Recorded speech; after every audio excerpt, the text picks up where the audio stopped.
ओम शांति। ओम शांति। अंतिम समय की सेवा, मनसा सेवा। अव्यक्त मुरली 5 फरवरी 1979। जब अपने पास सर्व शक्तियों का स्टॉक होगा तब तो सबको संतुष्ट कर सकेंगे। जैसे विदेश में रिवाज है, एक ही स्टोर में सब चीजें मिल जाती है, ऐसे आपको भी बनना है। ऐसे भी नहीं कि सहन शक्ति हो लेकिन सामना करने की शक्ति नहीं। सर्व शक्तियों का स्टॉक चाहिए, तब सफलता मूर्त बन सकेंगे। अभी विदेश में मनसा सेवा का वातावरण और भी पावरफुल बनाओ, क्योंकि वहां की वैरायटी आत्माएं वायुमंडल से प्रभावित होगी। पहले वाइब्रेशन उन्हों को खींचेगा, फिर नॉलेज सुन सकेंगे। मनसा सेवा करने के लिए सदा एकाग्रता का अभ्यास चाहिए। व्यर्थ समाप्त हो तब मनसा सेवा कर सकेंगे। मधुबन से मनसा पावरफुल सर्विस का अनुभव करके और वहां के लिए अभ्यासी बनकर जाओ। जो भी देखे वह अनुभव करे कि यह शक्तियों की खान आए हुए हैं। जो शक्तियां अनुभव में आ गई तो अनुभव सदाकाल जीवन का अंग होता है। ज्यादा से ज्यादा अनुभव की खान बनकर जा रहे हैं। जैसे बाप परफेक्ट है तो बच्चे भी बाप समान, कोई डिफेक्ट ना हो। 5 फरवरी 1979। अव्यक्त मुरली। बाबा कह रहे हैं, विदेशियों से मुलाकात। जब अपने पास सर्व शक्तियों का स्टॉक होगा तब तो सबको क्या कर सकेंगे? संतुष्ट कर सकेंगे। और तभी क्या होगा? सफलता मूर्त बन सकेंगे। जैसे विदेश में रिवाज है कि एक ही स्टोर में सब चीजें मिल जाती है, ऐसे आपको भी बनना है। कैसे बनना है? जहां पर सब एक जगह मिल जाती है, तो ऐसे बाबा से वरदान लेना है। सुपर बाजार भव,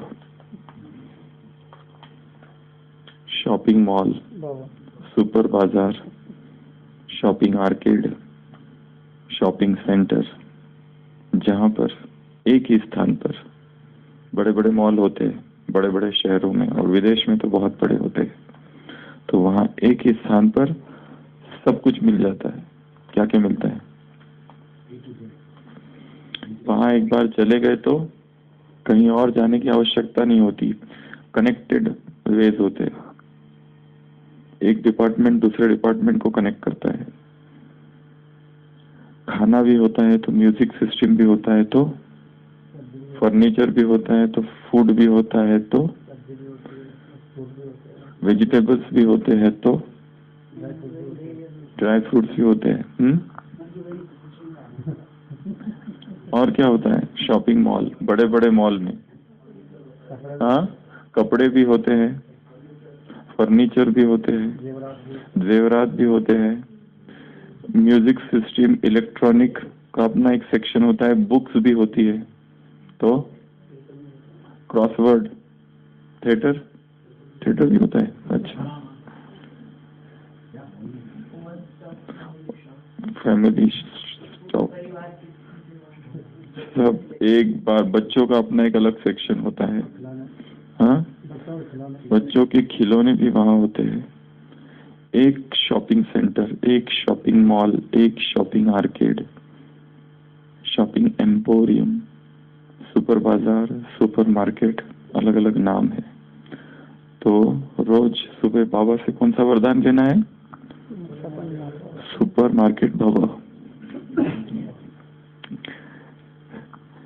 जब अपने पास सर्व शक्तियों का स्टॉक होगा तब तो सबको संतुष्ट कर सकेंगे। जैसे विदेश में रिवाज है कि एक ही स्टोर में सब चीजें मिल जाती है, ऐसे आपको भी बनना है। ऐसे भी नहीं कि सहन शक्ति हो लेकिन सामना करने की शक्ति नहीं, सर्व शक्तियों का स्टॉक चाहिए, तब सफलता मूर्त बन सकेंगे। सर्व शक्तियों का स्टॉक, केवल सर्व शक्तियों का स्टॉक नहीं, और भी बहुत कुछ। जैसे उस शॉपिंग मॉल में सब कुछ होता है, वैसे हम भी क्या बन जाए, ऐसा एक चलता फिरता शॉपिंग मॉल जिसमें अष्ट शक्तियां हो। केवल अष्ट शक्तियां नहीं, परंतु अन्य शक्तियां भी जो है वो सब हो। सर्वगुण हो, केवल 36 गुण नहीं, जितने भी गुण हो सकते हैं वो सारे गुण हो। ज्ञान, ज्ञान के रत्न, ज्ञान के जेवर सब आएंगे, सब कुछ आएंगे। तो ज्ञान के जेवर, ज्ञान के रत्न, एक एक रत्न कितने का है? कल की मुरली लाखों का है। तो ज्ञान हमारे शॉपिंग मॉल में क्या क्या हो? ज्ञान के रत्न, ज्ञान के जेवर, ज्ञान, गुण हो, शक्तियां हो, खजाने हो, नवनिधियां कल सुनाए थे, 9 खजाने और साथ साथ अन्य भी बहुत सारे खजाने, मुख्य 9 और बाकी अन्य सारे सर्व खजाने। उसके बाद अनुभवों की खान, सर्व अनुभव। उसके बाद सर्व भाग्य। उसके बाद दुआएं। उसके बाद सारे वरदान, सारे के सारे वरदान। कोई एक बार आ जाए अंदर तो सारे वरदान एक साथ लेकर जाए। सारे सामान, सारे ड्रेस, सामान की ड्रेस होती है ना, उस शॉपिंग मॉल में ड्रेस सेक्शन अपना एक अलग होता है। ताज, तख्त और तिलक। ताज भी मिले वहां पर, उसमें भी वैरायटी ताज। तख्त भी मिले वहां पर, उसमें भी वैरायटी तख्त। तिलक भी मिले वहां पर, और मालाएं भी, नेकलेस पैरों तक, लड़ियों वाली, पूरा ड्रेस, और अलग अलग रंग, ज्ञान, योग, धारणा, सेवा। सफेद रंग, लाल रंग, सुनहरा रंग, हरा रंग, रंग बिरंगी सारे आइटम्स। चित्र भी हो वहां पर। और क्या हो इस मॉल में? दवाइयों का सेक्शन, ज्ञान इंजेक्शन हो, ज्ञान टैबलेट हो, ज्ञान सिरप हो, खाने की वस्तुओं में चॉप चीनी हो, हलवा हो। मैं तुम्हें हलवा खिलाता हूँ, वो तुम्हें चना खिलाते हैं। तो हलवा भी हो, सब हो। ज्ञान टॉनिक, ज्ञान विटामिन, ज्ञान इंजेक्शन, सब कुछ, चॉप चीनी, संजीवनी बूटियां भी हो बहुत सारी। कितने ही मूर्छित आएंगे पता नहीं इस मॉल में, तो उनके लिए ये भी हो। 16 कलाएं भी हो तो 16 श्रृंगार भी हो। क्या हो? 16 कलाएं भी वहां पर मिले तो 16 श्रृंगार भी वहां पर आत्माओं को मिले, अनुभव भी वहां पर मिले। और क्या मिले? किताबें, चलती फिरती हम किताब हो। कौन सी किताब? चलता फिरता म्यूजियम। चलते फिरता म्यूजियम जिसमें चित्र लगे हुए हो एक। दूसरा चलती फिरती लाइब्रेरी, चलता फिरता एनसाइक्लोपीडिया, चलती फिरती अव्यक्त वाणी की लाइब्रेरी, चलता फिरता अव्यक्त मुरलियों का और साकार मुरलियों की लाइब्रेरी, चलता फिरता म्यूजिक सिस्टम। अंदर आ जाए तो एक अनहद नाद सुनाई दे, बस एक अनहद नाद, एक अव्यक्त आवाज, एक ही जगह सब कुछ मिल जाए उनको। एक ही शांति की शक्ति मिल जाए तो उसके साथ सारी की सारी 12 बातें आ जाएगी। फिर से रिवाइज कराते हैं। एक शांति की शक्ति मिल जाए तो क्रोध अग्नि शीतल हो जाएगी। एक शांति की शक्ति मिल जाए तो व्यर्थ संकल्पों की हलचल समाप्त हो जाएगी। एक शांति की शक्ति मिल जाए तो पुराने संस्कार समाप्त हो जाएंगे। एक शांति की शक्ति मिल जाए तो सारे ही मनोरोग मनोविकार समाप्त हो जाएंगे। एक शांति की शक्ति मिल जाए तो आत्माओं का शांति के सागर से मिलन होगा। एक शांति की शक्ति मिल जाए तो भटकती हुई आत्माओं को ठिकाना मिल जाएगा। एक शांति की शक्ति मिल जाए तो तीनों लोकों की सैर हो जाएगी। एक शांति की शक्ति मिल जाए तो वो 11वां है, 8वां। एक शांति की शक्ति मिल जाए तो धर्मात्मा महान आत्मा बन जाएंगे। एक शांति की शक्ति मिल जाए तो मेहनत कम, खर्चा कम, बालानशील। एक शांति की शक्ति मिल जाए तो समय कम, सफलता ज्यादा, समय की इकोनॉमी हो जाएगी। 11वां, एक शांति की शक्ति मिल जाए तो हाहाकार जय जयकार में हो जाएगा। और 12वां, एक शांति की शक्ति मिल जाए तो सफलता की मालाएं गले में पड़ जाएगी।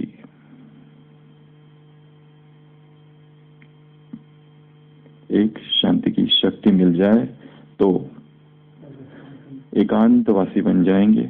एकांतवासी बन जाए तो एकाग्रता आ जाएगी। एकाग्रता आ गई तो परखने की शक्ति आ जाएगी। परखने की शक्ति आ जाए तो निर्णय करने की शक्ति आ जाएगी और पुरुषार्थ तीव्र हो जाएगा। धक्के वाली गाड़ी नहीं, फिर सेल्फ स्टार्ट हो जाएगी। एक है सेल्फ स्टार्ट, एक है धक्के से चलाना। एक है मालिक, दूसरा है शेयर लेने वाले। एक है अधिकारी, दूसरा है अंजलि लेने वाले। वो नहीं, परख लेंगे माया का ईश्वरीय रॉयल रोल्ड गोल्ड रूप। रोल्ड गोल्ड, रोल्ड गोल्ड पता है ना? रोल्ड गोल्ड कंपनी है। तो एक ही स्टोर में आ जाए, एक ही स्टॉल में आ जाए, एक ही बाजार में आ जाए तो वहां पर सारी चीजें मिल जाए आत्माओं को।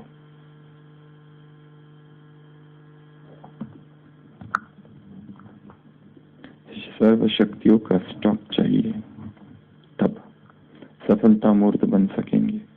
अभी विदेश में मनसा सेवा का वातावरण और भी पावरफुल बनाओ। विदेश में मनसा सेवा का वातावरण और भी पावरफुल बनाओ, क्योंकि वहां की वैरायटी आत्माएं वायुमंडल से प्रभावित होगी। पहले वाइब्रेशंस उन्हों को खींचेंगे, फिर नॉलेज सुन सकेंगे। ये सेवा करनी है। नॉलेज तो सुनाना बात की बात है, पहले ही वाइब्रेशन से भूमि तैयार करनी है। ये सेवा करनी है। जो बहुत अच्छी सेवा करते हैं वो क्या? बाप उनको याद करते हैं। जो बहुतों का कल्याण करते हैं उन्हें बाप को वो बहुत प्यारे लगते हैं। जो बहुत अच्छी सेवा करते हैं बाप उन्हें याद करते हैं। जो बहुतों का कल्याण करते हैं बाप को वो प्यारे लगते हैं। तो ये सेवा करनी है। कौन सी सेवा? क्योंकि वहां की वैरायटी आत्माएं वायुमंडल से प्रभावित होगी। पहले वाइब्रेशंस उन्हों को खींचेंगे, फिर नॉलेज सुन सकेंगे। जिनको भी नॉलेज सुनाना है, जिनको भी ज्ञान सुनाना है, उन सभी आत्माओं की पहले मनसा सेवा होनी चाहिए। जब तक मनसा सेवा नहीं की और सीधा ज्ञान सुनाया तो वो बीज फलीभूत नहीं होगा। पहले वाइब्रेशंस उन्हों को खींचेंगे, प्रकंपन उन्हों को खींचेंगे। चाहे 7 डेज कोर्स करा रहे, चाहे सेंटर पर कोई प्रोग्राम कर रहे हैं, चाहे मधुबन में जो पार्टी आ रहे हैं उनको मधुबन दिखा रहे हैं, चाहे जो सेनानी आ रहे हैं टूरिस्ट उनको ओम शांति भवन समझा रहे हैं, उसका प्रभाव तभी पड़ेगा। चाहे म्यूजियम में समझा रहे हैं, चाहे हिस्ट्री हॉल, चाहे 4 धाम या कुछ भी दिखा रहे हैं, हमारे बोल का प्रभाव तभी है जब हमने उन आत्माओं की पहले ही, उन अज्ञात अपरिचित आत्माओं की पहले ही सेवा की है। शाम को यदि प्रोग्राम है तो पहले ही अमृत वेला उनकी सेवा करनी है, पहले ही उनका आह्वान करना, उनसे रोरियान करना, उनसे बात करना, ये कार्य पहले ही होना चाहिए। तो ही दीर्घकालीन प्रभाव, दूरगामी प्रभाव पड़ेगा हमारे बोल का। हमारे बोल के पीछे अशरीरीपन काम करता है, हमारे बोल के पीछे हमारी पवित्रता की शक्ति काम करती है। हमारे बोल आत्माओं को तभी प्रभावित कर सकते हैं जब बैकग्राउंड जो है वो अशरीरीपन का है, जब प्यूरिटी की पावर वहां पर है, अन्यथा नहीं। अन्यथा केवल ऊपर ऊपर का, केवल खुश हो जाएंगे कि हमने बहुत अच्छी सेवा की, बीज तो डाला, वृक्ष भी निकला, परंतु फल नहीं लगे। उसी में खुश हो गए कि हमने बीज बोया परंतु हरा भरा नहीं है। उमंग, उत्साह, खुशी, उल्लास का कि ये क्या है, हरा भरा है। तूफान आएंगे और इस वृक्ष को उखाड़ कर ले जाएंगे। मुरली चली ना अभी अभी, 3 प्रकार सुनाए थे। पहला है जिसने बीज बोया ही नहीं, वो बीज शक्तिहीन हो गया या देर से बोया, फर्स्ट कैटेगरी। कब की मुरली है ये? अभी 2-3 हफ्ते पहले की संडे की मुरली है। दूसरा है कि बीज तो बोया परंतु वृक्ष भी निकला, टाल टालियां भी निकली, शाखा उपशाखाएं भी निकली, परंतु तूफान आए और शक्तियों से शक्ति रूपी जल नहीं दिया, देखकर ही खुश हो गए। तीसरा जो कैटेगरी है उसमें बीज बोया। कौन सा बीज?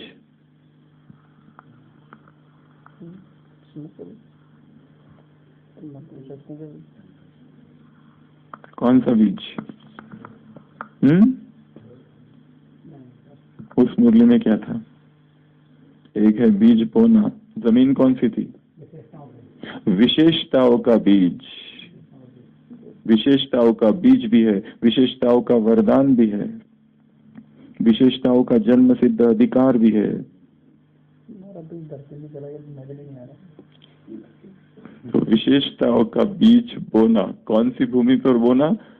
सेवाओं की भूमि पर बोना, शक्तियों का जल देना, फिर वृक्ष आएगा। हरियाली कौन सी? उमंग, उत्साह, खुशी, रूहानी नशा, 4 वो है हरियाली। और तूफान लगेंगे फिर उसको, परंतु कौन सफल होंगे? जो 3rd कैटेगरी के हैं, जिन्होंने शक्तियां भी दी, बीज भी बोया, देर से नहीं बोया, समय पर बोया।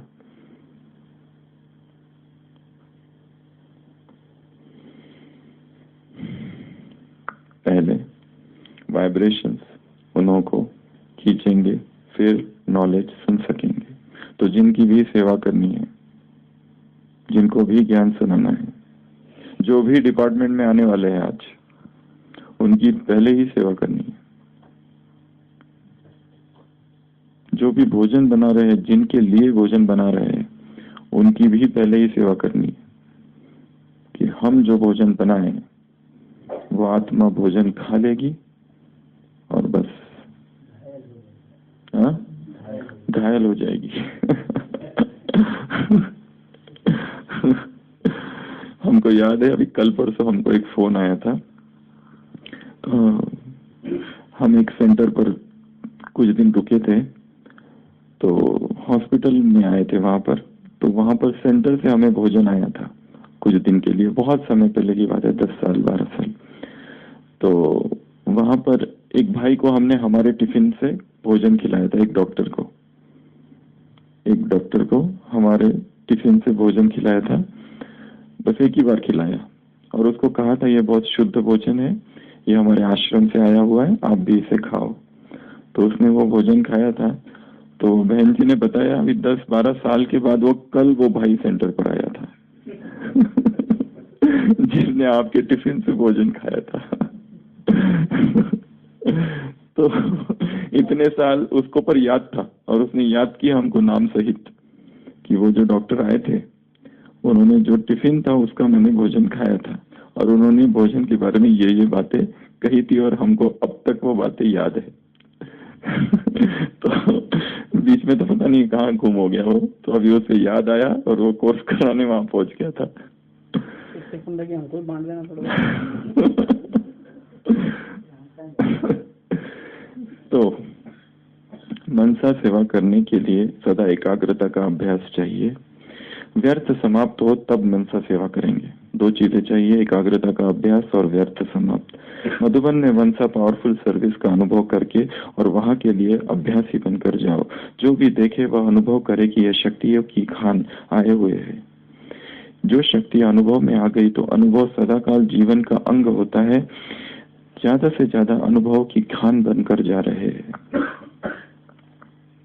जैसे बाप परफेक्ट है तो बच्चे भी बाप समान,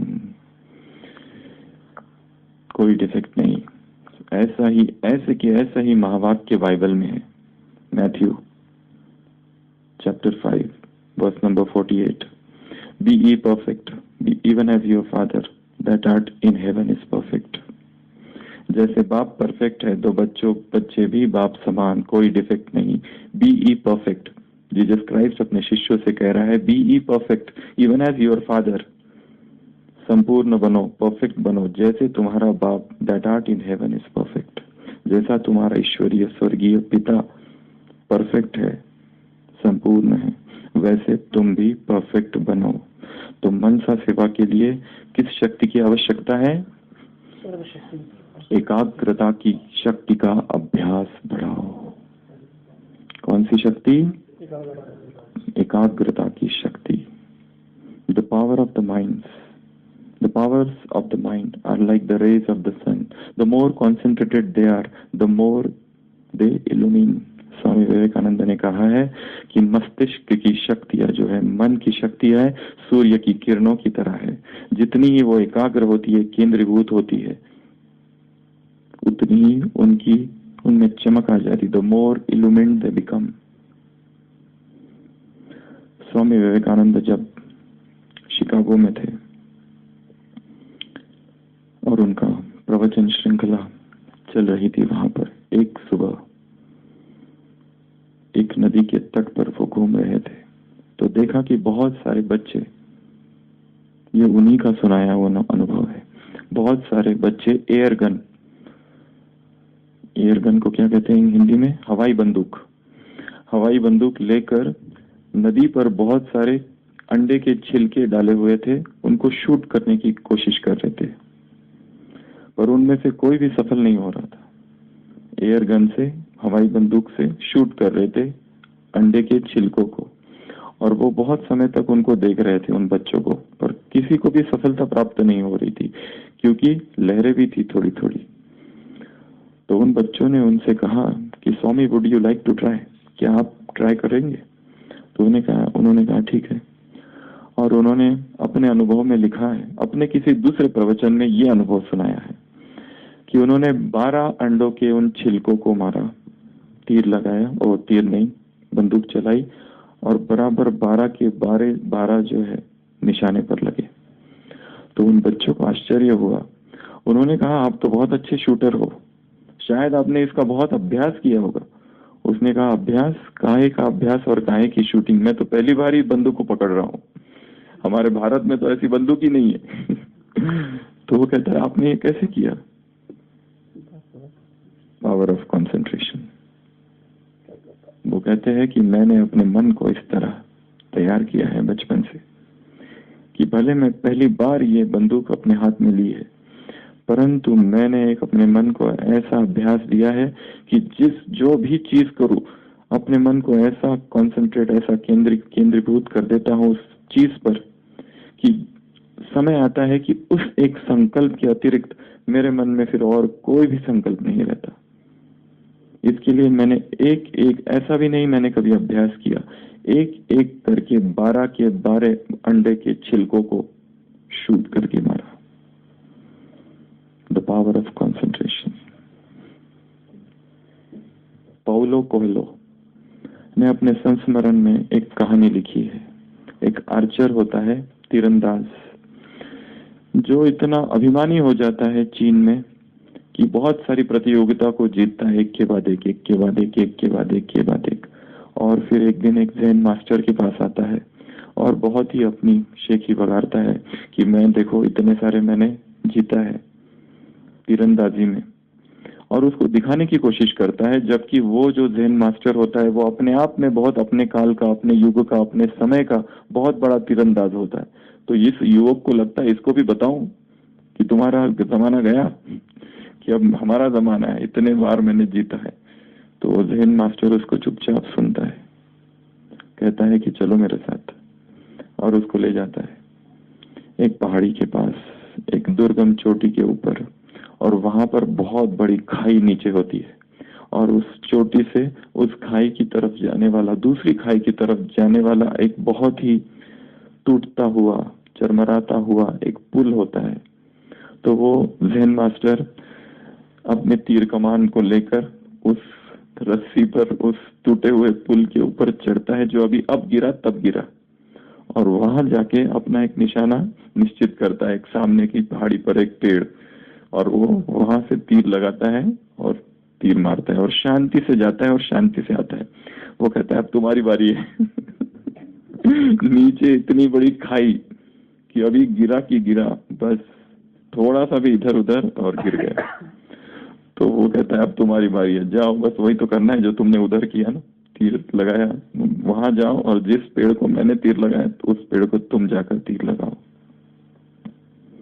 वो कहता है ये मेरे से नहीं होगा।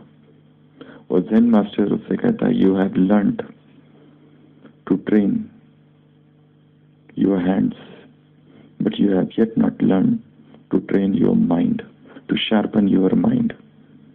अपने मन को एकाग्र करने की शिक्षा अभी तक तुमने नहीं सीखी है। उस खाई के बीच में जाकर तीर लगाना, उसके लिए हाथों से ज्यादा मन की एकाग्रता की आवश्यकता है। वो पाठ अभी तक तुमने नहीं सीखा है। मन की शक्ति तभी हमारे अंदर, उसका आविर्भाव तभी होता है जब हमारा मन एकाग्र होने को सोचे, कि आपका अभ्यास करे, इतना एकाग्र कि उसमें एक ही संकल्प रह जाए, बस सारे संकल्प विलीन हो जाए। ऐसी अवस्था में ही हम विश्व को प्रकाश दे सकते हैं। एक गुरु और एक शिष्य एक गांव में प्रवेश करते हैं, और क्योंकि पैसे तो उनके पास है नहीं, एक गुरु नहीं, एक योगी और उसका एक शिष्य, पैसे उनके पास है नहीं। शिष्य कहता है आज की रात तो इस शहर में किसी बगीचे में गुजारेंगे, किसी पार्क में, और पानी पी लेंगे और उसके बस उस पर ही चलेंगे। वो योगी कहता नहीं, आज हम एक 5 स्टार होटल में जाएंगे और बहुत बढ़िया खाना खाएंगे। तो गुरु शिष्य कहता है ये कैसे हो सकता है, हमारे पास तो फटे हाल, कहाँ से हमको कोई खिलाएगा पुलाएगा। वो कहता है होगा, चलो बैठते हैं, और वो गुरु योगी ध्यान में बैठ जाता है। इतना ध्यान में बैठता है कि संपूर्ण धीरे धीरे मन को इतना एकाग्र करता है, इतना एकाग्र करता है।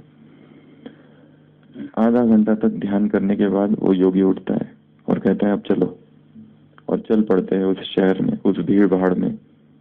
पहली बार ही वो लोग शहर में आए हैं, और इस गली में कभी उस गली में, कभी इस गलियारे में कभी उस गलियारे में ढूंढते ढूंढते वो एक होटल के पास आ जाते हैं। वो योगी कहता है रुको, यही है।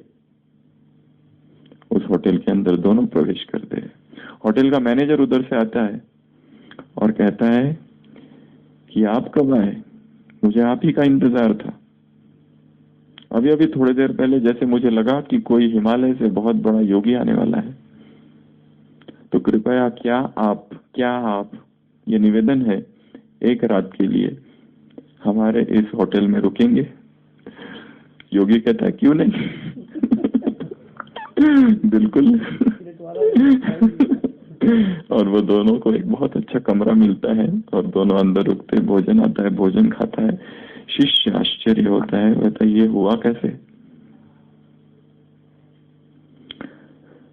योगी उससे कहता है तुमने देखा था मैं योग में बैठ गया था। शिष्य कहता है तुमने किया क्या था।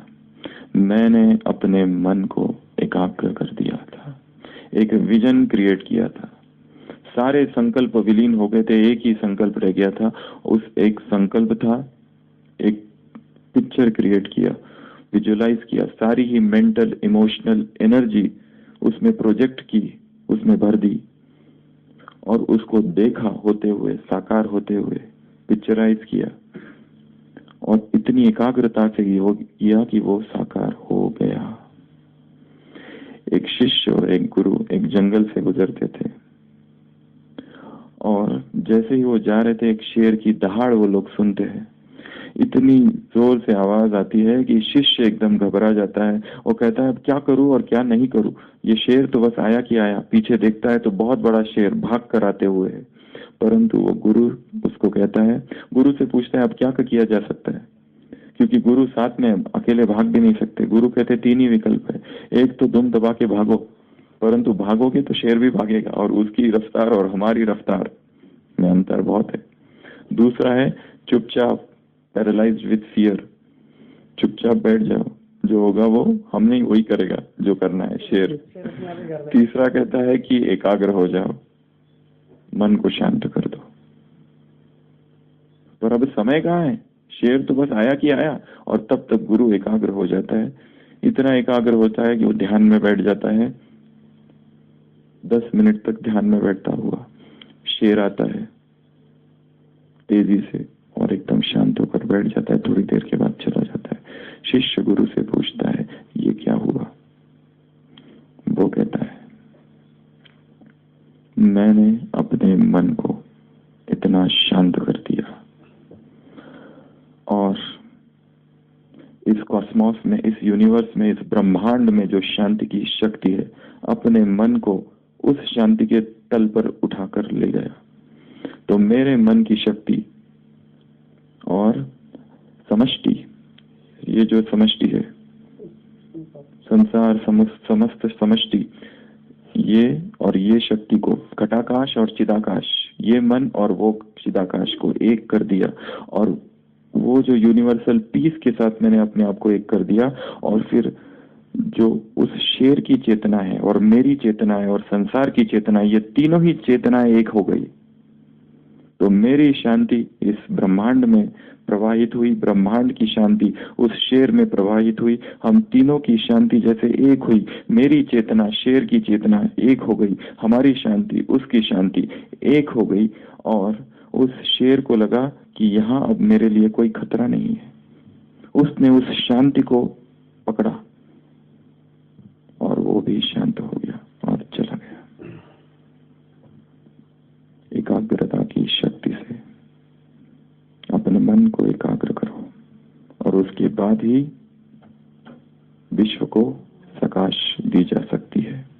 तो विश्व को प्रकाश देने के लिए दो चीजें चाहिए, एकाग्रता की शक्ति और व्यर्थ से मुक्त। सफलता के लिए क्या चाहिए? सर्व शक्तियों का स्टॉक, और उससे ही क्या होगा? संतुष्ट होंगे। तो स्वयं को सर्व शक्तियों से भरना है, सर्व शक्तियों का स्टॉक अपने अंदर भरना है, तो ही विश्व को संतुष्ट कर सकेंगे, सफलता हो सकेगी, विश्व को प्रकाश दे सकेंगे, वाइब्रेशन दे सकेंगे, और तभी सफलता होगी। Be ye perfect even as your father that art in heaven is perfect.